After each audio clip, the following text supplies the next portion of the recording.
here. Okay. Good afternoon. Just a few things at the top, and then happy to jump in and take your questions. As you know, on Wednesday, Secretary Austin concluded his 11th trip to the Indo-Pacific. With stops in Tokyo, Japan, and Manila, Philippines, the Secretary participated in a series of historic engagements as part of the Department's ongoing work to bolster our partnerships and alliances to advance a shared vision of regional peace, stability, and deterrence. Highlights from the trip included 2+2 meetings with the Secretary's Japanese and Philippine counterparts, as well as a historic first-ever trilateral ministerial meeting between the U.S., Japan, and the ROC. Additionally, the Secretary made a trip to Subic Bay in the Philippines, where he met with service members and DoD personnel hard at work strengthening our defense industrial bases like never before. The Secretary's 11th trip to the region highlighted yet again how, under the leadership of the Biden-Harris administration, the United States is delivering historic results in the Indo-Pacific. The United States is operating with our partners and allies more closely and more capably than ever, and together, we are working to ensure a free and open Indo-Pacific. Switching gears, Secretary Austin spoke with Israeli Minister of Defense Gallant this morning about the destabilizing threats posed by Iran, its partners, and proxies. The Secretary reiterated ironclad support for Israel's security and informed the minister of additional measures to include ongoing and future defensive force posture changes that the department will take to support the defense of Israel. Secretary Austin highlighted that further escalation is not inevitable and that all countries in the region would benefit from a de-escalation in tensions, including through completing a Gaza ceasefire and hostage release deal. He also stressed that the unprecedented scale of U.S. support for Israel since October 7th should leave Iran, Lebanese Hezbollah, and other Iranian-backed terrorist groups with no doubt about U.S. resolve. Switching gears, the Senate this week confirmed more than 3,000 officers nominated throughout the Air Force, Army, Marine Corps, Navy, and Space Force. The Senate also fully confirmed Dr. Michael Suhlmeyer to be Assistant Secretary of Defense for Cyber Policy. Together, they will all continue to be great leaders within our department and will ensure we remain the finest military in the world.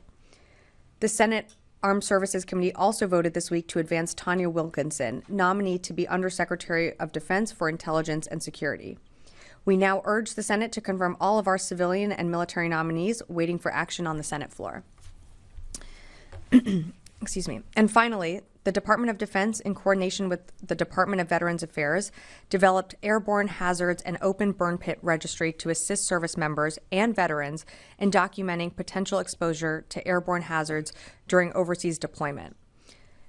The VA announced updates to the Burn Pit Registry yesterday, and registry updates will now allow service members and veterans to provide more feedback, expand participation criteria, automatically include participants, and simplify registry requirements. To learn more, visit the registry site at www.publichealth.va.gov. And with that, I'd be happy to take your questions. Tara, why don't you start us off? Yeah. I wanted to ask about the Middle East.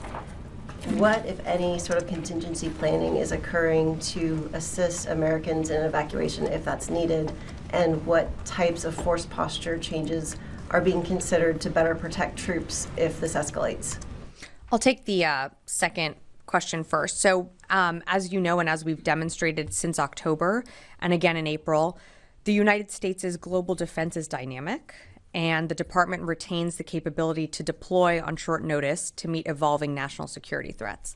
So as a result, the Secretary will be directing multiple forthcoming force posture moves to bolster force protection for U.S. forces region-wide, to provide elevated support to the defense of Israel, and to ensure the United States is prepared to respond to this evolving crisis. In terms of what specifics that means, I don't have that for you right now. Again, that's something that the Secretary will be directing at a later time, but when we have more specifics, I'll certainly come back to you. In terms of planning measures, we are a planning organization, as I know you've heard us say before. So I'm not going to engage in hypotheticals, but of course we always have contingency plans in place. But again, just not going to go down the hypothetical route. So on the force posture changes, though, you say at a later date, are we talking, I mean, within hours, within a couple of days, by this weekend? And would these troops be being pulled from the Indo-Pacific, or are these domestic forces that would be sent? In terms of specific troops or capabilities, again, this is something that's with the Secretary, and the Secretary will be deciding. I don't have a specific timeline for you. Once we have more information, as you know, we'll certainly provide it. But at this moment, I just don't have that. Oren. I just want to be clear here. Yesterday, President Biden spoke with Prime Minister Benjamin Netanyahu and spoke of, and I quote here, new defensive U.S. military deployments. Yeah. Those haven't been ordered yet. He was speaking hypothetically yesterday, or have they been decided and ordered at this point? The Secretary and the President have been in close conversations about this. The Secretary will be directing forthcoming force posture moves to bolster our force protection. So there's a commitment that was made in the call with the President and Prime Minister Netanyahu in terms of what specific units, what specific capabilities. That's something that the Secretary will decide. I don't have an exact timeline of when that decision will be made, but that was a commitment that the President reiterated to Prime Minister Netanyahu that you saw on the call yesterday. And again, the Secretary reiterated that in his call with Minister Gallant that happened earlier this morning. And just to be clear on the wording here, because the word defensive is very prominent in what you're saying. There are no, it is purely defensive. Is this ground-based air defenses? Is it air defenses based on destroyers? And you're not shifting any offensive capabilities? So appreciate the question. So again, these are defensive capabilities. As we have done before, since October 7th and what we did on April 13th, all of our capabilities that we have there in the region are defensive and to send a message of deterrence. The Secretary on his call committed to Minister Gallant that the United States will stand with Israel in their self-defense. So these would be defensive capabilities if needed. Thank you. Yeah, Phil. Just a couple of follow-ups. I'm a little, just to be, so the Secretary has not yet decided on what capabilities to deploy, but does that mean also that he's not necessarily decided whether, additional, whether there's a need for additional forces beyond what's already in the region right now? And I'm talking about, additional, even if there were some troops rotating in or rotating out, additional to kind of the status quo as it stands, not the actual units. So there could be additional units that come in with additional capabilities, as those capabilities would need to be operated by additional people. But again, I'm not going to get ahead of any decisions that the Secretary has not made yet. All I can tell you is that he, in his call with Minister Gallant, committed to bolster force protection in the region. And of course, as Oren was saying earlier, additional defensive capabilities if needed for the support of Israel. I guess what I'm just trying to understand is, does that mean a plus up or not in terms of overall U.S. forces and capabilities in the region? It certainly could mean additional capabilities and people in the region, as those people would have to operate if the Secretary decides to, include more defensive capabilities. They're going to need to be operated by additional people. So again, I don't have the decision yet from the Secretary. The Secretary it's something that he's going to continue to weigh, and when we have more to read out, we certainly will. Tony. On the units that are already in the region, is it possible the Secretary would order a repositioning of the 24th MU and the Theodore Roosevelt Carrier Battle Group from the Gulf of Oman up this Red Sea and through the Strait of Suez Canal to off of Israel and Lebanon? Is that a possibility? So you have to remember that the ARG-MU has always been operating within the Eastern Mediterranean. So she remains in the Eastern Mediterranean. And just like we saw with the Eisenhower Carrier Strike Group that was in the CENTCOM AOR earlier this year, the Eisenhower continued to move around within the AOR. So the TR could move around within the AOR, but of course, I'm not going to get ahead of any movements or force posture changes that the commander decides to make or that the Secretary decides to make. Force posture in those cases could be repositioning of ships already in the region versus bringing in new vessels from Asia or something. There could be a repositioning of assets, but again, that's something that the Secretary will be directing, and I'm not going to get ahead of any decisions that the Secretary has made at this time. So I can do this today or later today? I don't have a timeline for you. Yeah, of course, yeah. Thank you, Sabrina, for the Italian television. What kind of talk or coordination the Pentagon has, or having or had, with states like Italy or Southern European states that can be more involved in support of the U.S. in case of Iranian attack to Israel? And the second question is, instead, the kind of talk that the Pentagon is having with the Arabic state that are part of the deal, the negotiation, that now have to be neutral between Iran and Israel. So those are my two questions. What's the strategy? So we're always in touch with our partners and allies. As you've seen with the events of October 7th, and you've also seen with the coalition of Operation Prosperity Guardian, that is allies and partners coming together in the region, either to support in the defense of Israel or to ensure that commercial shipping can continue through the Red Sea and ensure that the international rules-based order is upheld. So this is something that we're always in touch with our allies and partners on. In terms of, any calls to read out, I don't have anything more additional to provide, but I can assure you that at all levels of government, whether here at the department or somewhere else, we are always in communication when it comes to what is happening in the region, and of course closely coordinating with our partners. I meant, maybe I haven't asked what I meant. It's like if the Pentagon have asked for military support on the Mediterranean close to Israel, to the European Union. I don't have anything to read out, but as you know, Operation Prosperity Guardian is a coalition of like-minded nations coming together to ensure that, commercial trade can continue to flow through, but also responding to the ongoing attacks from the Houthis that they continue to lob at our ships, allied partners and ships, and commercial vessels. So I just don't have anything more to read out for you, but I would point you to the fact that we have this large coalition that's already operating within the Red Sea. Charlie. Yes, thank you. Sabrina, when it comes to a timeline, the U.S. military isn't the only one who gets a vote. There will be a window that we've been expecting, learning over the next sort of 72 hours, or late Sunday, Monday, where Iran might retaliate, Hezbollah might even retaliate before that, and then a joint retaliation. So whether the decisions have been made, wouldn't there have been a movement of U.S. resources already in order to defend against that? Well, Charlie, I would remind you that in the Eastern Mediterranean and in the CENTCOM AOR, we have many, many assets that are there. You have the ARGMU that is continuing to operate in the Eastern Mediterranean. There are also destroyers there. You have the TR and the entire carrier strike group that's also continuing to operate in the CENTCOM AOR. So it's not like we don't have assets or coverage in the region. So I think that's important.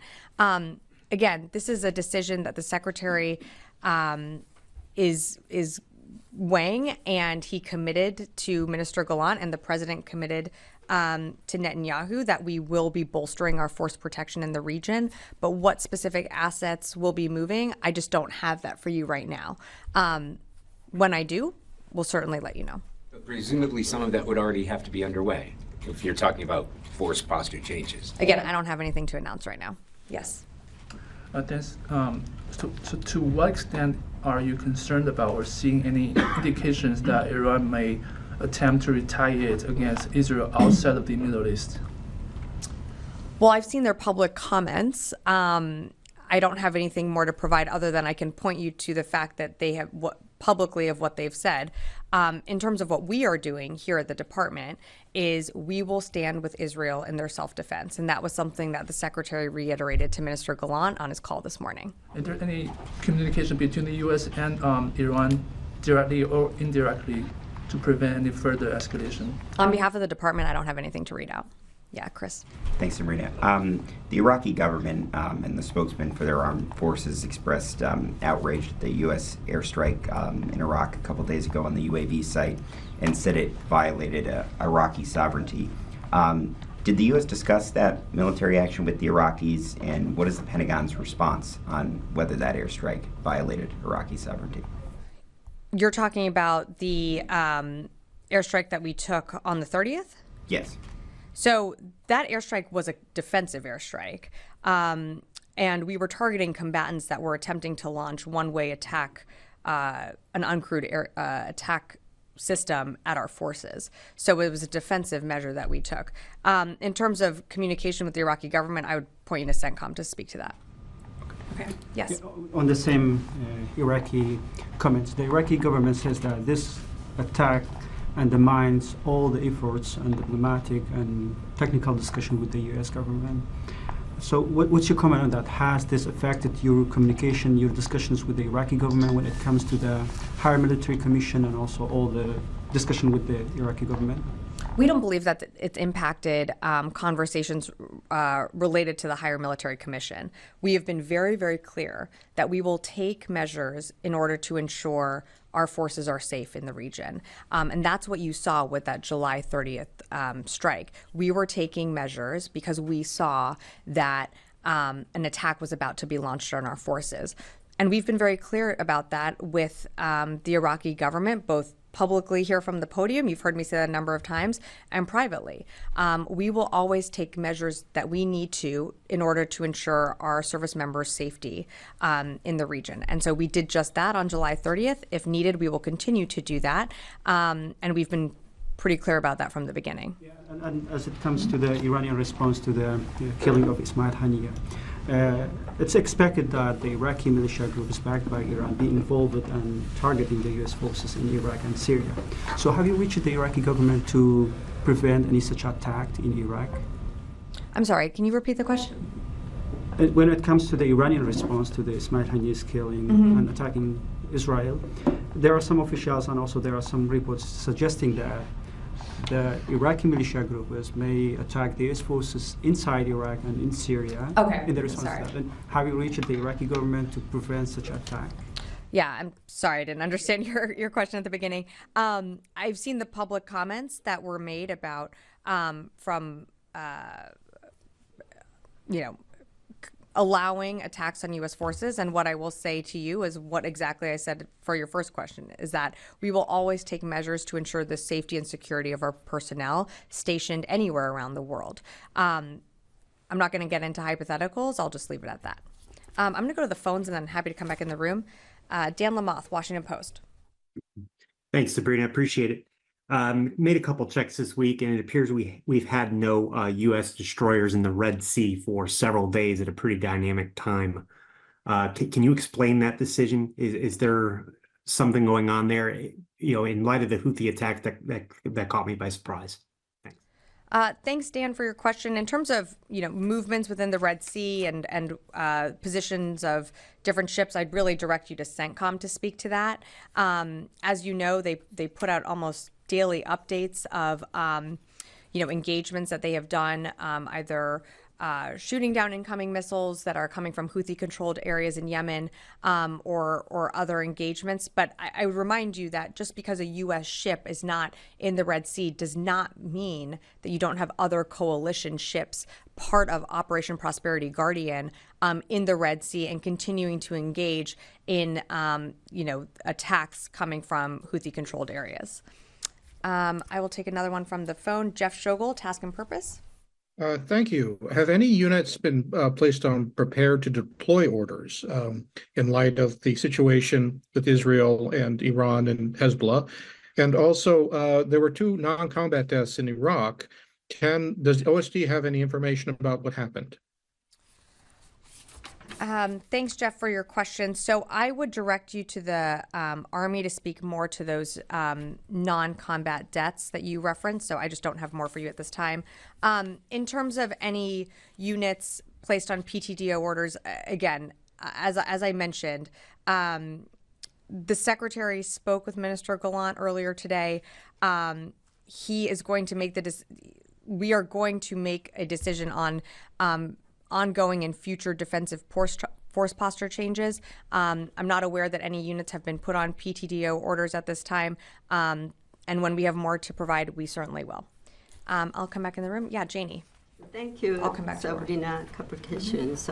South Korea's defense minister said recently there was a possibility that North Korea would conduct its seventh nuclear test before or after the U.S. Presidential election.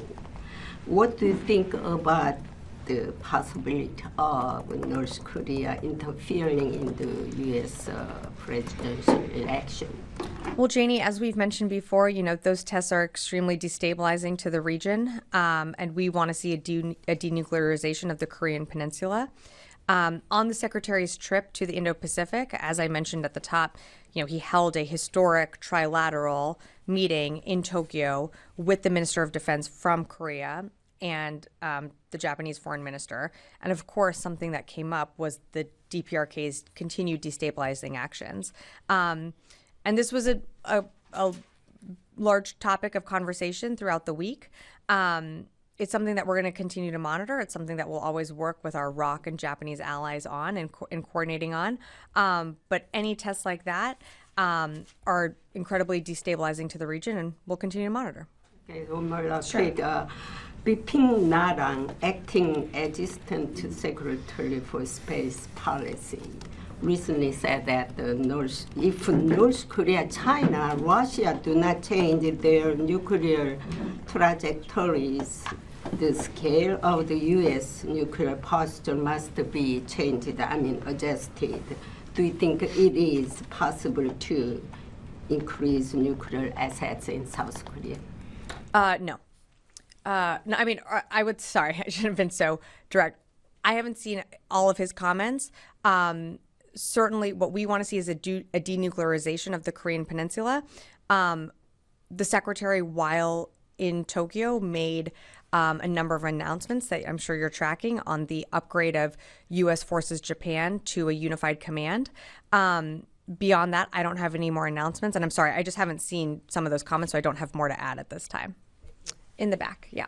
Yes, thank you. You noted that in his conversation with Defense Minister Gallant, Secretary Austin expressed concern about the dangers of escalation. Mm-hmm. Did he also speak to Gallant or warn Israel about the dangers of escalating the conflict should Iran retaliate, prompting a large-scale Israeli retaliation or strike on Iran? Is that something that was discussed, and if so, how? Yeah, so we'll have a readout later today of their call.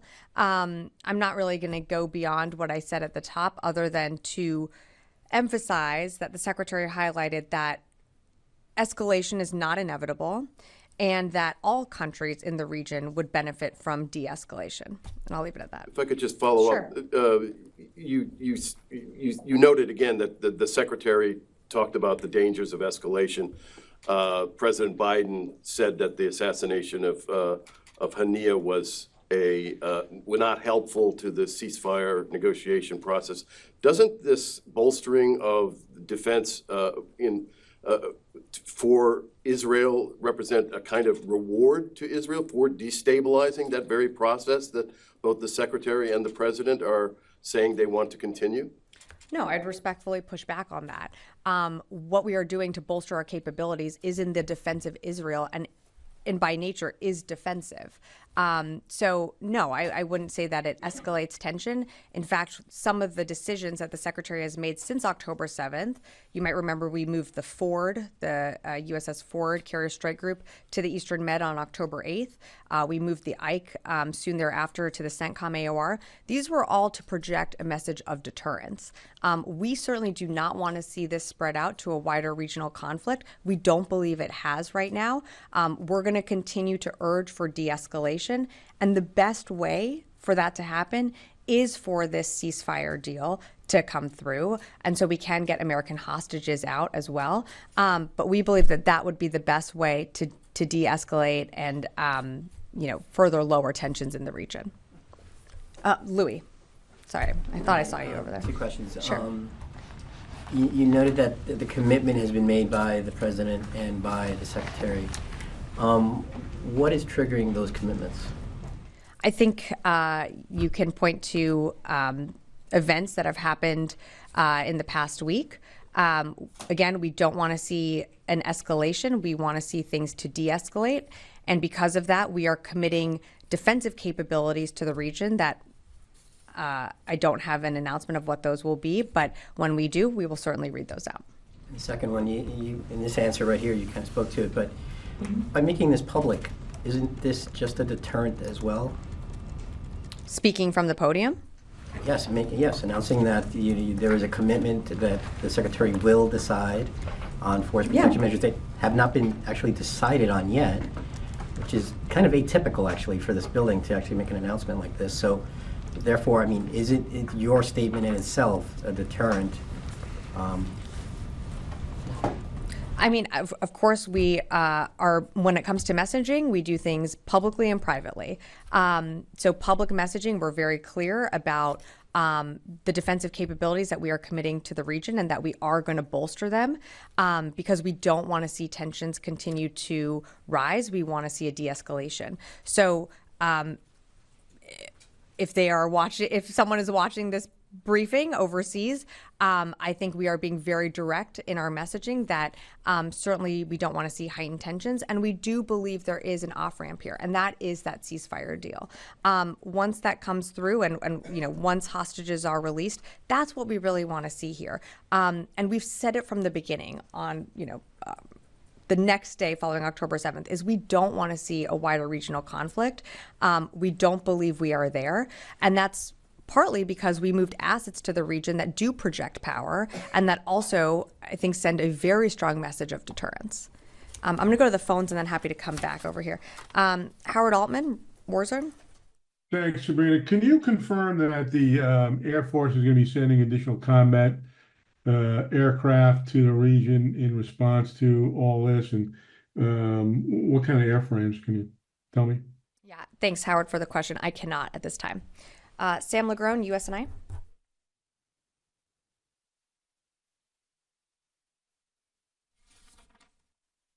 Okay, happy to come back in the room.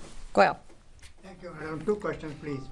One, this was the first time that Secretary, there was an interaction between US and India, but Secretary met not the Defense Minister of India, but the Foreign Minister of India, Mr. Jaishankar. And this was the first meeting after Prime Minister Modi visited Moscow.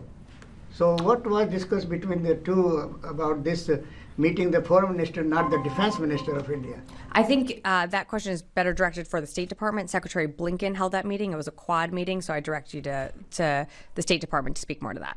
And second, madam, thousands of people, millions of people watched burning of U.S. flag in Washington, D.C. during that demonstration. Many were upset, including in my community, that burning of U.S. flag is it's a unity. U.S. stand for unity and united. This building, many from this building, men and women, they fight every day to protect the U.S. flag. So what were the comments from the Secretary about those demonstrations? Had nothing to do with the U.S. flag, but they burned it and brought down, and they brought another flag on there, Hamas flag. So we certainly don't support the burning of American flags, and we certainly don't support the raising of a flag from Hamas. I believe even the White House put out a statement on that. It was something that we monitored from here when it came to some of those demonstrations here in Washington, D.C., but that's not something that we support. That's not something that reflects the values of this building or this administration. Okay, Oren, and then Chris, and then happy to come back. Sorry, Oren. I said Oren, but I'm looking at Chris. Go ahead. You said twice now, once in the opener and once a couple minutes ago, ongoing and future defensive force posture changes. We get the future part, the discussions, the decisions that will be made. What's the ongoing part? Are there movements that have already happened or are happening based on orders that have already been given? No, it's just ongoing is what the commander decides in the region. So what he decides to move and reposition where, and I don't have anything to read out right now, but that would be the ongoing part. Those have been made already or are being made? I think ongoing means they will be made, but I'm just not going to get into a discussion on tenses from here. Okay, Chris. Thanks. Numbers clarification. The airstrike in Iraq came in response to cases of rockets being launched towards U.S. troops in Iraq and Syria. What is the total number of attacks against U.S. troops in Iraq, Syria, and Jordan since October? So, I mean, Chris, just one correction here. not so much a response, but we saw